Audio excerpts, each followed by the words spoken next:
오늘 거의 헌정사상 최초로 대법원의 현장 검증을 겸한 현장 국감이 있었습니다. 그 자리에서 추가로 국감 증인을 신청함에 있어서 제가 어제 신청했던 김현재 부속실장과 설주환 변호사에 대한 증인 신청은 아예 올라가지도 못했습니다. 이걸 왜 막는 것입니까? 오늘 민주당 입장을 보면 김현지 부속실장이 설주환 변호사와 통화한 것을 부인하지 못합니다. 사실상 인정을 한 것이죠. 그러면서 문제가 없다고 우깁니다. 공범 관련된 사건이지 않습니까? 이재명 대표 본인의 사건의 변호인을 교체한 것이 아니라 공범 사건에서 변호사를 포섭해서 정보를 사전에 수집하고 그것을 토대로 이하영 자백을 막지 못했다는 이유로 설주환 변호사를 자른 것 아닙니까? 오늘 이 부분에 대해서 국감 증인으로 만약에 받아들인다면 제가 오늘 공개했던 내용을 사실 국감에서 확인하려고 했던 것인데 아직 부르질 않으니까 제가 추가로 공개를 합니다. 그래서 이 내용은 제가 신빙성을 확인하는 작업을 거쳤고 저는 사실관계가 맞다고 생각합니다. 여기에 대해서 입장을 밝히고 또 국감에 나와서 국민 앞에서 떳떳이 그 내용을 밝혀주시기 바랍니다. 네, 나머지 질문 받겠습니다.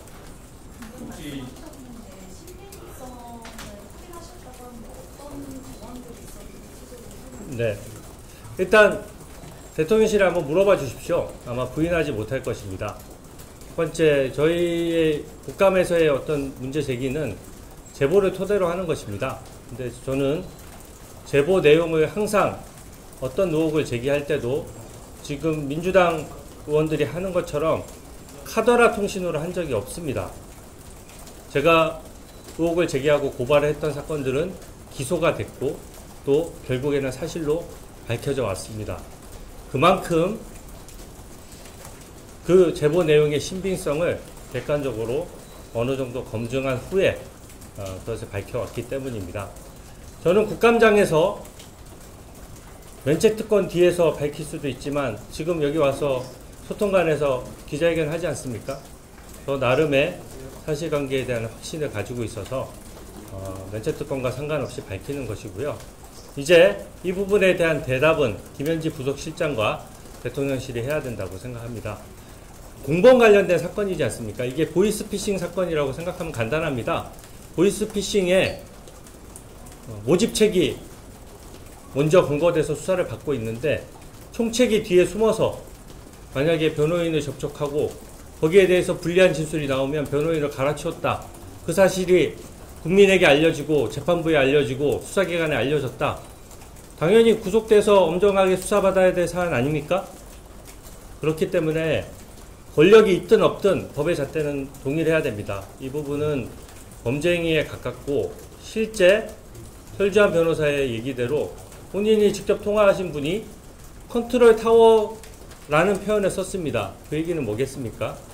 설주환 변호사 한 명만을 접촉한다는 뜻이 아니죠. 모든 변호사를 접촉하고 그렇게 하는 것입니다. 어제 박상용 검사의 증언 중에서 굉장히 의미 있는 증언이 하나 있었습니다. 설주환 변호사가 그만두고 나서 이하영 당시 피의자를 동의를 받고 수사하는데 모 변호사가 난입을 했다라고 합니다. 저도 상당 기간 수사기관에 근무했고 또 변호사로도 수년간 활동했지만 단순한 변호사가 아직 선임도 되지 않았는데 조사 일정을 파악한 상태에서 조사실로 난입하는 것은 사실상 테러에 가까운 일입니다. 그런 것을 듣도 보도 못했습니다. 가능하겠습니까? 뒤에 어떤 권력자의 배우나 어떤 권력자의 조정 없이 그게 가능하겠습니까? 그 날짜에 그 시간에 어떻게 조사를 받는 줄 알고 어떤 자신감으로 변호사가 선임도 안 됐는데 조사실에 난입을 합니까? 이런 점들이 어떤 이재명 대표와 당시 관련됐던 공범과 관련된 사건들을 전체적으로 관리하고 있었다는 유력한 정황 증거고요. 거기에 대해서 컨트롤 타워가 김현지 보좌관이라는 얘기가 나온 겁니다. 그리고 실제로 우리가 국민들께서 이 부분이 이슈가 좀 덜 됐던 것은 당시 김현지 보좌관의 존재와 또 그 정도의 위치에 대해서 우리가 잘 몰랐습니다. 이번에 저도 처음 알았습니다. 총무비서관으로 근무한 지 4개월밖에 안 됐는데 국감에 안 나오기 위해서 부속실장으로 발령냈습니다. 권력자 아닙니까? 그런 면에서 저는 모든 사건에 컨트롤 타워 해왔다는 사실을 국감에서 입증해 나가도록 하겠습니다. 소속 말씀해 주시죠. 예. 자, 그 조선일보 유정원인데요. 네. 그 회견 보시면 이제 또 의혹이 사실 이제 위법에 해당한다고 하셨는데 좀 구체적으로 어떤 실정법 위반에 해당한다고 보시는지. 네. 제가 여기서 뭐 법리를 설명하지 않겠습니다. 딱 하나만 말씀드릴게요.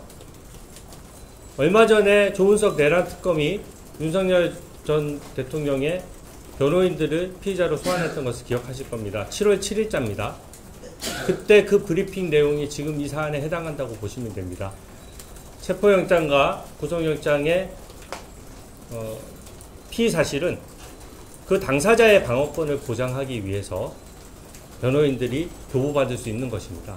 그것을 공범관계에 있거나 또 공범관계에 없더라도 다른 사람에게 유출하는 것은 수사기밀을 유출하는 것이고 또 경우에 따라서는 개인정보보호법도 위반될 수 있고 여러 가지 법리가 적용됩니다. 그래서 당시 특검이 브리핑했던 내용을 그대로 참고하시면 될 것 같습니다. 차라리 김민규입니다. 그 제보 내용이라고 밝혀 주셨는데 그 제보 내용에 대한 것을 저희에게 설명해 주시죠. 뭐 그 내용이죠. 사실은 김현지 당시 보좌관이 컨트롤 타워였다면 이런 행위가 한두 번 있었겠습니까? 또 그 사실이 특이하기 때문에 많은 목격자와 많은 경험한 사람들이 따를 수밖에 없는 구조입니다. 저는 이 내용에 대해서 어느 정도 제가 객관적인 검증을 했다는 점을 말씀드리고요. 오늘 민주당에서 또 물타기용으로 박상현 검사와 제가 뭘 짜고 뭘 했다는 취지로 얘기를 했는데요. 하나 본질적으로 묻고 싶습니다. 설주한 변호사한테 전화했나요? 안 했나요? 왜 저는 국민을 위해서 지금 현재 권력자지 않습니까? 지금도 부속실장이면은 어떤 루트든지 이제는 정식으로 사건 보고를 받을 수 있는 거예요. 그러면 거기에 대해서 국민의 입장에서 법치주의고 권력자에 대해서 평등하게 법이 적용되려면 그 부분에 대해서 국민의 감시를 받아야 되는 것입니다. 근데 거기에 대해서 답변하지 않고 마치 증언한 사람에 대해서 공격을 한다? 저는 이거는 기본이 안 돼 있는 것이라고 생각합니다. 박상현 검사 어제 누가 불렀습니까? 추미애 위원장이 불렀습니다. 증인으로 의결한 거잖아요.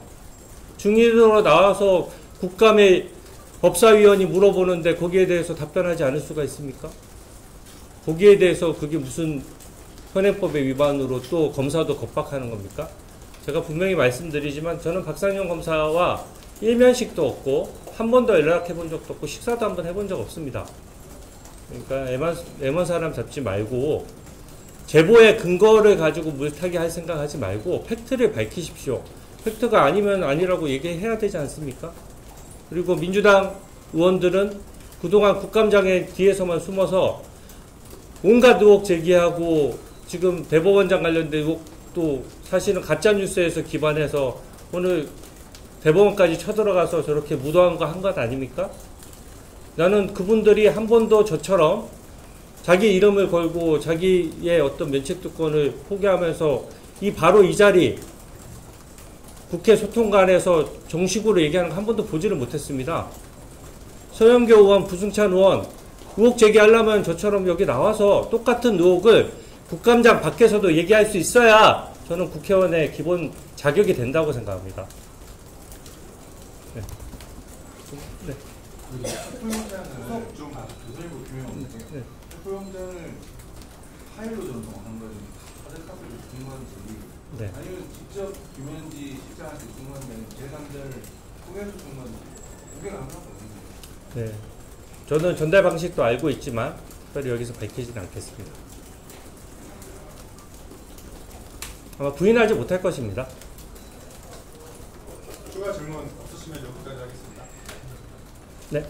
YT 기존인데 네. 혹시 여권 관계자인지 이런 거라도 좀 밝힐 수 있으실까요? 뭐가요? 제보자가 혹시 여권 아, 근데 제보자를 민주당이 항상 얘기를 하면 본인들의 제보자는 건너 들은 사람의 증인으로 부르지도 않으면서 항상 그 얘기를 하는데요.